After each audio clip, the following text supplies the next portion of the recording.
फिर एक आता है 3000 साल पहले हमारे गले में झाड़ू बांध दिया, मटकी बांध। फर्जी बात, ये सब एट्रोसिटी पॉर्न है। ये 1970 के दशक में ये वामपंथी बकलोली मात्र है। कोई प्राइमरी सोर्स में यहां पे खड़ा हूं, सर्च करके मुझे दिखाओ कि कब से ये आया 3000 साल का, किस लिटरेचर में है, ये कहां पे है। आरक्षण एक सामाजिक समस्या है जिसका एक राजनीतिक समाधान दे दिया गया। इसको और तोड़ करके समझाऊं तो आपकी दांत में सड़न है, वो एक मेडिकल प्रॉब्लम है, और आपको कह दिया गया कि एक अंबेडकर स्वर्ण जड़ित योजना हम चला रहे हैं, सोना आपके दांत पे चढ़ा दिया जाएगा और ये लेके चलो और बाद में जब मरने लगोगे उसको बेच लोगे, कुछ पैसा भी मिल जाएगा। तो इसको ये इसी नजरिए से देखिए कि कोई डिनाई नहीं कर रहा है कि जातिवाद है समाज में, बिल्कुल है। और यह भी डिनाई हम नहीं कर सकते हैं कि पिछले 15, 20, 30 वर्षों में जब से मैंने होश संभाला है, तो जो अभी पवन जी कह रहे थे या राजकुमार जी कह रहे हैं या अन्य वक्ता कहेंगे कि लोगों के घर अलग बने होते हैं, उनका स्ट्रक्चर अलग है, जातिवाद होता था, सामने बैठ नहीं सकते थे। परंतु आज यह सत्य है कि वही दलित, वही डोम, चमार, मुसहर, धोबी, माली, नाई, जो भी जातियां गांव में होती हैं, आज मेरे ड्राइंग रूम में मेरे सोफे पे आके बैठता है। ये मैं अपना व्यक्तिगत अनुभव बता रहा हूं, और मुझे ना तो इससे तब प्रॉब्लम थी ना आज मुझे इससे समस्या है। अब क्या है कि 70 वर्षों से ये चल रहा है या 75 वर्षों से, क्या हमारे पास कोई डेटा है इसका कि इससे किसी समाज का कोई लाभ हो गया हो, कोई एम्पेरिकल एविडेंस हो कि हर 10 साल पे एक सर्वेक्षण किया जाए। मतलब जातियों को सम्मिलित करने के लिए तो गहन सर्वेक्षण, मनुस्मृति में चले गए, वेद में चले गए, उससे पहले बिग बैंग में बैठ करके देख लिए कि फट रहा है तो वहां से कौन जाति नीचे जा रही, कौन ऊपर जा रहा है। 10-10 साल में कोई एविडेंस है कि हमने 10 साल देखा कि भाई किसी ने, अम्बेडकर ने सोचा, फूले ने सोचा, पेरियार ने सोचा, जो भी आजकल के जो भी दार्शनिक हो रहे हैं नए नए, तो उन लोगों में से किसी ने यह बताया कि भाई 10 साल में इन जाति समूहों को जो हमने 17% आरक्षण दिया, 15% दिया आरक्षण, इसका उत्थान हो गया है। किन जातियों का हुआ? यदि नहीं हुआ तो हम क्या कर सकते हैं? आपको नहीं लग रहा है कि ये 75 साल, ये अनंत काल तक, मतलब ये चलता जाएगा जब तक समानता? ये कौन सी बात है भाई? कौन ये मानदंड तय करेगा कि समानता जब तक नहीं? कोई एक टाइम फ्रेम तो होना चाहिए ना, क्योंकि उसका रिपरकशन जो समाज झेल रहा है। और मेरिट पे लोग प्रश्न कैसे उठा दे रहे हैं यार? मतलब how can you debate merit? योग्यता पे कैसे कोई प्रश्न उठा सकता है? ये किस तरह की बात है?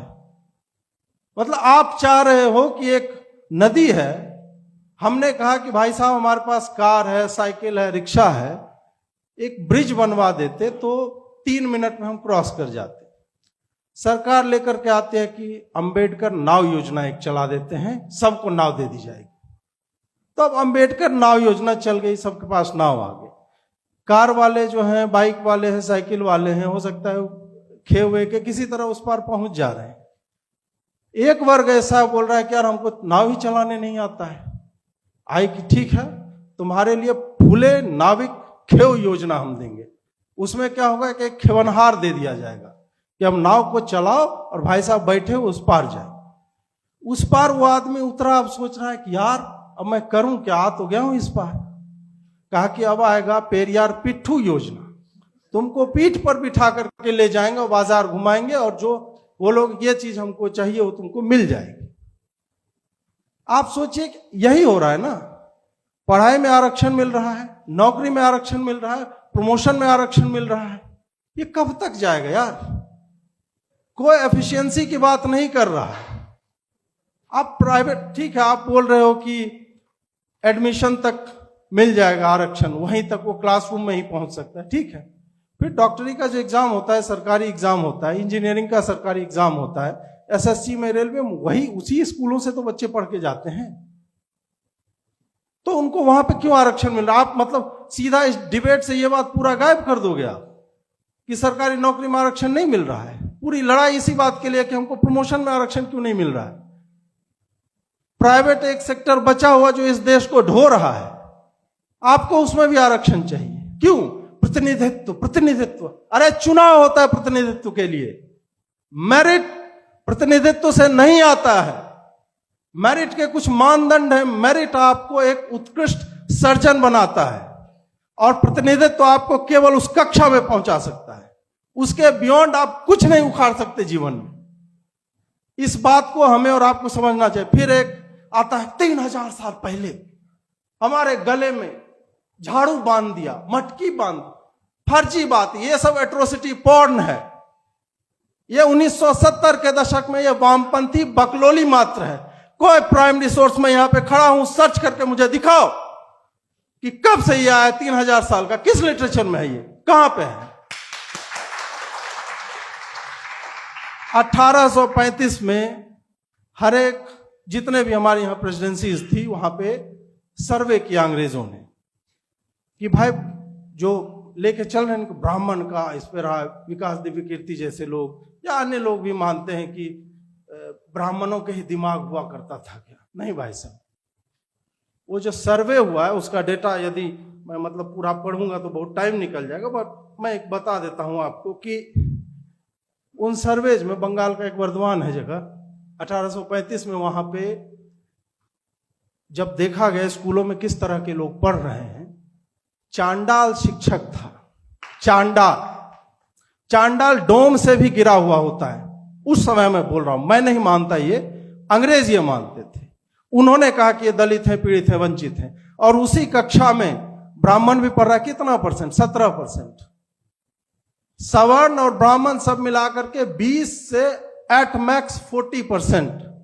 उस समय के लाखों स्कूलों, केवल बिहार और बंगाल में उस समय 1 लाख से अधिक स्कूल थे। और एक एक प्रेसिडेंसी का डेटा दूंगा, चाहे मद्रास ले लो, पंजाब ले लो, सबका यही हाल था। 17%, 20%, इतना ही है। डोम भी पढ़ रहा है, मुसहर भी पढ़ रहा है, चमार भी, भंगी, पासी, जो जाते आप कहोगे सब था। तो ये ब्राह्मणों का जो कहा जाता है ना कि ये था। और ये सब ईस्ट इंडिया कंपनी के रिकॉर्ड हैं। उस समय के गवर्नर के साइन के साथ ये सर्वे अभी भी ब्रिटिश वहां की जो लाइब्रेरीज है वहां पे रखा हुआ। और महाशय धर्मपाल जैसे लोग जो वहां पे जाकर के उन्होंने लाया, इसको आज हम जान पा रहे हैं। तो प्राइमरी सोर्स ये है। ये सब कहना कि पानी नहीं पीने दिया, कैक्टस थे तुम, कैसे बच गए जीवित? पानी नहीं पीने दे रहा था तुम्हारा। ठाकुर का कुआं तुम खोद ले रहे थे, अपना कुआं नहीं खोद पा रहे थे। कौन सा लॉजिक है यार ये? नहीं, बीच में नहीं बोलिए, बीच में मत बोलिए। यहां पे फिर आ जाता है मतलब कुछ लोग संविधान, सुप्रीम कोर्ट ने क्या कहा, 341 में क्या है, आर्टिकल 14 में क्या है, गवर्नमेंट ऑफ इंडिया ऑर्डर क्या है, इंदिरा साहनी जजमेंट क्या है, क्या करें उसका हम? मुझे वामपंथ को समझने के लिए दास का पिताल पढ़ना पड़ेगा क्या? आज मैं नहीं देख रहा हूं कि वामपंथ किस विकृत रूप में आ चुका है। मुझे आज के समाज को पढ़ने के लिए, समझने के लिए मैं अंबेडकर, फुले और पेरियार को पढ़ूं, जिसका अपना कोई प्राइमरी सोर्स था नहीं। जो मन में आया लिख दिया, जो मन में आया बोल दिए। ठीक है, आपने उनका आइकॉनिफिकेशन करके इतना बड़ा बना दिया कि मेरे द्वारा यह बोलना भी ईश निंदा, ब्लास्फेमी के समान हो सकता है, SC ST एक्ट लग जाएगा। बट थैंकफुली उसमें 84% लोग ओबीसी समाज से फंसते हैं। ये भी है, ये सब सत्य है कि जो ये एट्रोसिटी ब्राह्मणों पे डाला जाता है ना, सो कॉल्ड सवर्ण कास्ट पे, उनका जो आधार बिंदु है, जो आप डेटा पॉइंट्स आप देखोगे सब में ओबीसी फंस रहे हैं। कन्विक्शन रेट 8% है। तो ये सारा कुछ, मैं ये नहीं मान रहा हूं अभी भी कि जातिवाद समाप्त हो गया देश में, है उसका तरीका। मैं 2 रेडिकल सुझाव दूंगा कि ये कैसे समाप्त हो सकता है। पहला, एक जो ज्यादा रेडिकल है वो ये है कि अभी से जो भी सरकार IITs खोले, IIMs खोले, स्कूल खोले, जो भी खोले, जोड़े में खोले। मतलब क्योंकि उसका मैं बताऊंगा रीजन क्या है। एक क्या होता है कि IIT में बच्चे पहुंच तो जाते हैं आरक्षण से, 90% फेल कर जाते हैं। कहा जाता है नहीं वहां ब्राह्मण प्रोफेसर है, नाम देख करके फेल कर देते हैं। मतलब मैं अजीत भारती हूं, पिता का नाम रामविलास सिंह है, अपना टाइटल मैं छुपाते घूम रहा हूं एक सवर्ण होकर के, क्योंकि लालू के टाइम का वो रेजीम हमने देखा है। और तुम यहां पे ये लोड हमारे ऊपर उल्टा डाल दोगे तुम कि दूसरी जातियां अपना टाइटल छुपाए घूम रही थी। मैं उसका भुक्तभोगी हूं, मेरी पूरी जनरेशन। नाम में जो है राजेश, रंजन, प्रत्युष, प्रकर्ष, इस तरह के नाम जिसमें जाति नहीं होती है, सवर्ण छुपा रहे थे। जो भी कारण हो, मैं इसके लिए उनको नहीं ब्लेम कर रहा हूं।